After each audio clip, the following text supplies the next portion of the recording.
राष्ट्रपिता महात्मा गांधी की 75वीं पुण्यतिथि पर कृतज्ञ राष्ट्र, उन्हें अर्पित कर रहा है श्रद्धा सुमन।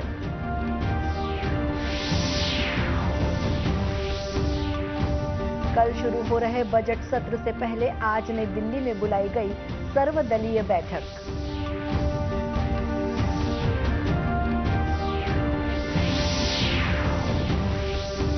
प्रदेश में समर्थन मूल्य पर मोटे अनाज की खरीदी 15 फरवरी तक होगी।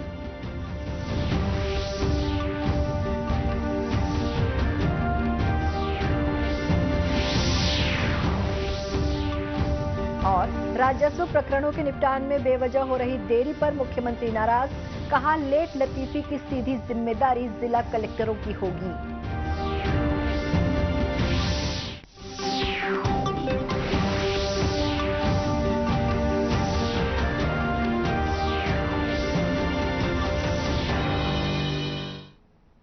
नमस्कार, आप देख रहे हैं दूरदर्शन समाचार। मैं हूं शुभ्रा भट्टाचार्य। अब समाचार विस्तार से। देश आज राष्ट्रपिता महात्मा गांधी को उनकी 75वीं पुण्यतिथि पर श्रद्धांजलि अर्पित कर रहा है। इस दिन को शहीद दिवस के रूप में मनाया जाता है। सन 1948 में आज ही के दिन महात्मा गांधी की हत्या हुई थी।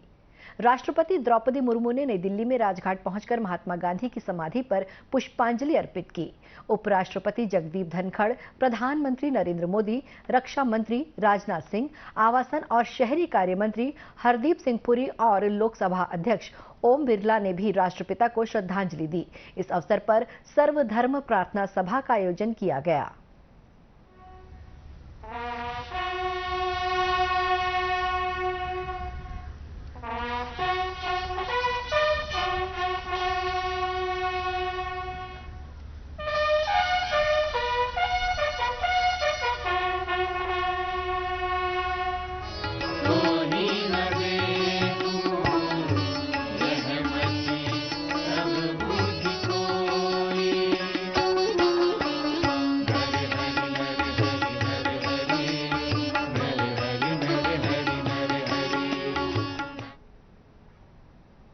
महात्मा गांधी की 75वीं पुण्यतिथि पर आज शाम नई दिल्ली में सर्वधर्म प्रार्थना सभा का आयोजन किया गया, जिसमें उपराष्ट्रपति जगदीप धनखड़ और प्रधानमंत्री नरेंद्र मोदी ने पहुंचकर महात्मा गांधी को श्रद्धांजलि दी।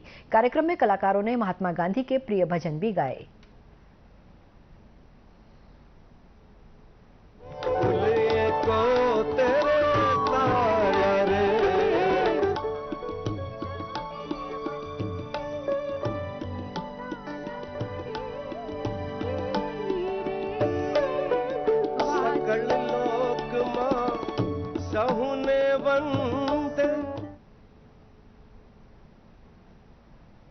राज्यपाल अनुसुईया उइके ने राष्ट्रपिता महात्मा गांधी की पुण्यतिथि पर उन्हें नमन कर पुष्पांजलि अर्पित की। राज्यपाल ने कहा है कि महात्मा गांधी ने मातृभूमि की सेवा के लिए अपना सर्वस्व अर्पित कर दिया। मुख्यमंत्री भूपेश बघेल ने रायपुर में राष्ट्रपिता महात्मा गांधी की पुण्यतिथि पर उन्हें नमन कर श्रद्धांजलि दी। इस अवसर पर श्री बघेल ने कहा कि गांधी जी ने पूरी दुनिया को सत्य और अहिंसा के मार्ग पर डटे रहकर किस तरह बड़े लक्ष्य को हासिल किया जाता है, ये बताया। राज्य सरकार भी गांधी जी के दिखाए गए मार्ग पर चलते हुए काम कर रही है। आज शहीद दिवस के मौके पर देश भर में सभी शासकीय कार्यालयों में सुबह 11 बजे 2 मिनट का मौन रख राष्ट्रपिता को श्रद्धांजलि दी गई। दूरदर्शन केंद्र रायपुर में भी अधिकारियों और कर्मचारियों ने 2 मिनट का मौन रख महात्मा गांधी को श्रद्धांजलि दी। कल से संसद का बजट सत्र शुरू हो रहा है। इससे पहले आज संसद भवन परिसर में सर्वदलीय बैठक का आयोजन किया गया, जिसमें सभी पार्टियों के प्रतिनिधियों ने हिस्सा लिया। इस बैठक में केंद्रीय मंत्री राजनाथ सिंह, प्रहलाद जोशी और पीयूष गोयल भी उपस्थित थे। बैठक का उद्देश्य दोनों सदनों की कार्यवाहियों के सुचारू संचालन के लिए सभी राजनीतिक दलों के सहयोग की अपेक्षा है। बैठक के बाद पत्रकारों को संबोधित करते हुए केंद्रीय मंत्री प्रहलाद जोशी ने विस्तार से बजट सत्र की जानकारी दी।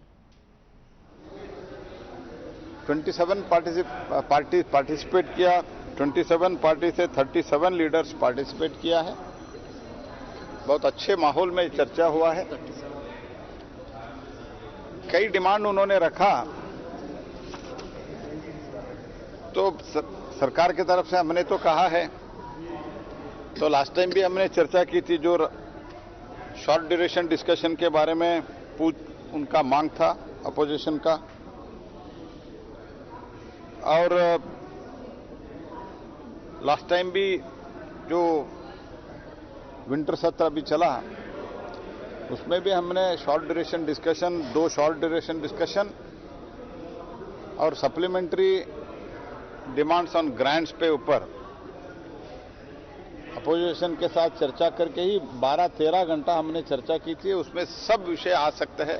अप्रोप्रिएशन बिल था, यही हमने उधर भी क्लैरिफिकेशन दिया है, इधर भी हम क्लैरिफिकेशन देने का कोशिश कर रहे हैं। उल्लेखनीय है कि कल से शुरू हो रहे संसद के बजट सत्र को सबसे पहले राष्ट्रपति द्रौपदी मुर्मू केंद्रीय कक्ष में संयुक्त रूप से संबोधित करेंगी। इसके बाद दोनों सदनों में पटल पर आर्थिक सर्वेक्षण रखा जाएगा। संसद का बजट सत्र 6 अप्रैल तक चलेगा। इस दौरान 27 बैठकें होंगी। सत्र का पहला भाग 31 जनवरी से 13 फरवरी तक चलेगा, वहीं दूसरा भाग 13 मार्च से 6 अप्रैल तक चलेगा। प्रदेश में राजस्व प्रकरणों के निराकरण में बेवजह हो रही लेट लतीफी पर मुख्यमंत्री भूपेश बघेल ने अपनी नाराजगी जाहिर करते हुए सभी जिला कलेक्टरों को लंबित मामलों को तेजी से निपटाने के सख्त निर्देश दिए हैं। मुख्यमंत्री ने सख्ती दिखाते हुए कहा कि राजस्व मामलों के निराकरण में लेट लतीफी के लिए सीधी जिम्मेदारी कलेक्टरों की होगी और उन पर अनुशासनात्मक कार्रवाई की जाएगी। इस संबंध में फरवरी के आखिरी सप्ताह में जिला कलेक्टरों की बैठक लेकर जिलेवार राजस्व प्रकरणों के निपटारे की समीक्षा करेंगे। गौरतलब है कि प्रदेश में राजस्व प्रकरणों का निराकरण मुख्यमंत्री की मंशा और राज्य शासन की भी सर्वोच्च प्राथमिकता में शामिल है, जिसे लेकर शासन द्वारा समय समय पर निर्देश जारी किए जाते हैं। लेकिन बावजूद इसके अपेक्षा अनुरूप प्रगति न होने पर मुख्यमंत्री ने इसे गंभीरता से लिया है। आपको बता दें कि मुख्यमंत्री अपने भेंट मुलाकात कार्यक्रम के दौरान प्रदेश भर की विधानसभाओं में पहुंचकर आम जनता से सीधे रूबरू होते हैं और विभिन्न योजनाओं के साथ राजस्व संबंधी मामलों पर भी जनता से जानकारी लेते हैं। अब लेते हैं एक छोटा सा ब्रेक।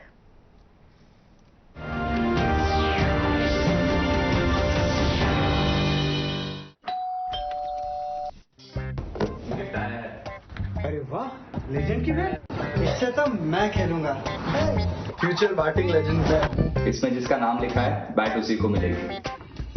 अरे यार, देखा, अगर इस पे मेरा नाम नहीं लिखा होता तो कितनी दिक्कत हो जाती। इसलिए आरबीआई कहता है बैंक अकाउंट हो या बैंक लॉकर, उसमें नॉमिनी का नाम जरूर दर्ज करें ताकि आपकी जमा पूंजी उसी को मिले जिसे आपने नामित किया है। आरबीआई कहता है जानकार बनिए, सतर्क रहिए।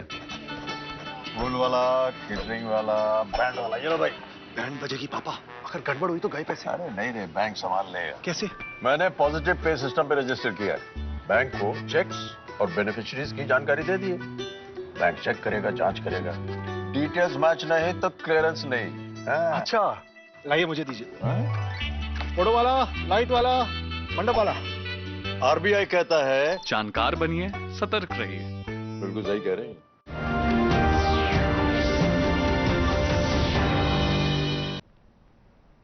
ब्रेक के बाद एक बार फिर स्वागत है दूरदर्शन समाचार में। प्रदेश में कोदो, कुटकी और रागी की फसलों को बढ़ावा देने के लिए उनकी समर्थन मूल्य पर खरीदी की जा रही है। राज्य की सभी प्राथमिक वनोपज सहकारी समितियां ये खरीदी कर रही हैं। अब तक 18,328 क्विंटल मोटे अनाज की खरीदी हो चुकी है, जिनका समर्थन मूल्य 5 करोड़ 60 लाख रुपए है। समर्थन मूल्य पर किसानों से मोटे अनाज की खरीदी 15 फरवरी तक की जाएगी।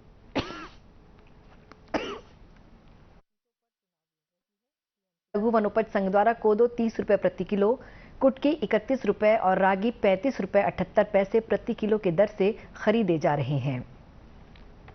रायगढ़ शहर में प्रदेश का एक अनोखा कैफे है, जहां हर तरह के व्यंजन, चाहे वे पारंपरिक हो या साउथ इंडियन या फिर चाइनीज, सभी मोटे अनाज यानी कि मिलेट से तैयार किए जाते हैं।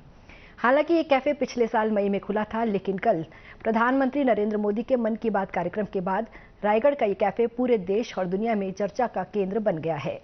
आइए आपको बताते हैं इस कैफे के बारे में। आपको जो भी खाना हो, यहाँ पर हर प्रकार के व्यंजन 5 प्रकार के अनाज से बनाए जाते हैं, जिनमें रागी, बाजरा, कुटकी, कोदो और जवार हैं। और ये सारे अनाज हमारी अच्छी सेहत के लिए बहुत महत्वपूर्ण हैं। 21 मई सन 2022 को इस मिलेट्स कैफे का उद्घाटन तब के कलेक्टर भीम सिंह ने किया था। प्रदेश में पहली बार महिला स्व सहायता स्वरोजगार को बढ़ावा देने के लिए इसके तहत महिला समिति को इस कैफे को चलाने के लिए डीएमएफ फंड से 10 लाख रुपए की राशि दी गई। तब इसे 7 महिलाएं चलाती थीं, जिसके लिए इन्होंने ओडिशा के सुंदरगढ़ से ट्रेनिंग भी ली। आज भी ये कैफे स्वाद के साथ सेहत चाहने वाले लोगों की पहली पसंद है। इस कैफे की संचालिका रोहानी पटनायक ने मिलेट्स अनाज के फायदे गिनाए और कहा कि सारा अनाज स्थानीय किसानों से खरीदा जाता है। उनका कहना है कि इस कैफे में आने वाले ग्राहक भी यहाँ के व्यंजनों से काफी खुश हैं।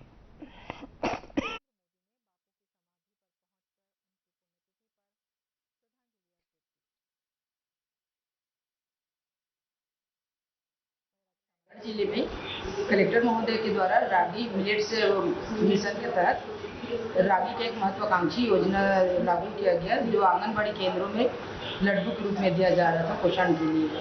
तो अपन को इसको ट्रेनिंग के लिए सुंदरगढ़ ले जाया गया था, जहां हम लोग वहाँ इडली का नाश्ता दिया गया। जब वो नाश्ता खाए अपन तो अच्छा लगा।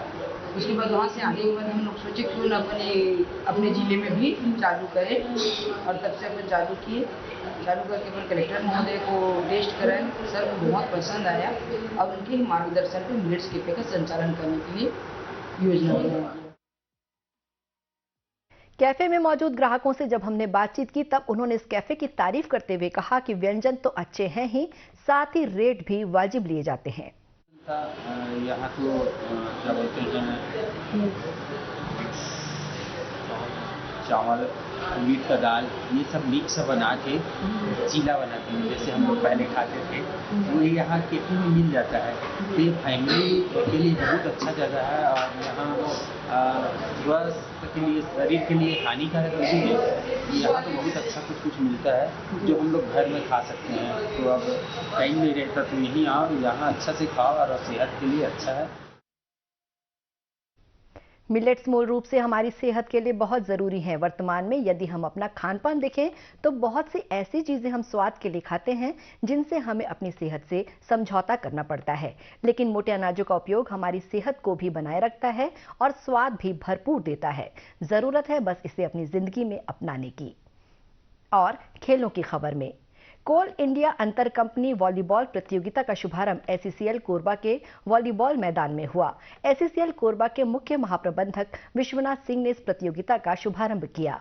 उन्होंने बताया कि 3 दिवसीय इस प्रतियोगिता में कोल इंडिया की 9 अनुषंगिक कंपनियों के खिलाड़ी भाग ले रहे हैं, जिनमें SCCL Bilaspur, WCL Nagpur, BCCL Dhanbad, CCL Ranchi, NCL Singrauli, CMPDIL Ranchi, MCL Sambalpur, SCCL Andhra Pradesh और ECL आसाम की टीमें शामिल हैं। की टीमें हैं, और चूंकि हमारा यहाँ का ग्राउंड अच्छा है और पहले भी हुआ है, इसलिए हमें होस्ट करने का मौका मिला है। गौरतलब है कि SCCL के खिलाड़ी कोल इंडिया स्तर पर अपने खेल का उत्कृष्ट प्रदर्शन दिखाकर लगातार विजेता का खिताब जीतते आए हैं। अंत में मुख्य समाचार एक बार फिर से।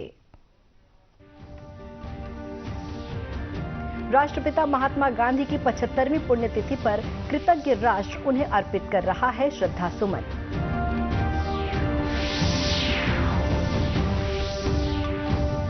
कल शुरू हो रहे बजट सत्र से पहले आज नई दिल्ली में बुलाई गई सर्वदलीय बैठक।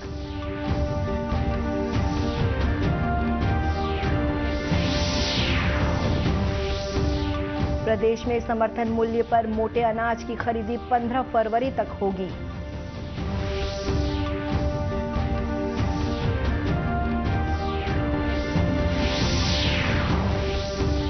और राजस्व प्रकरणों के निपटान में बेवजह हो रही देरी पर मुख्यमंत्री नाराज, कहा लेट लतीफी की सीधी जिम्मेदारी जिला कलेक्टरों की होगी।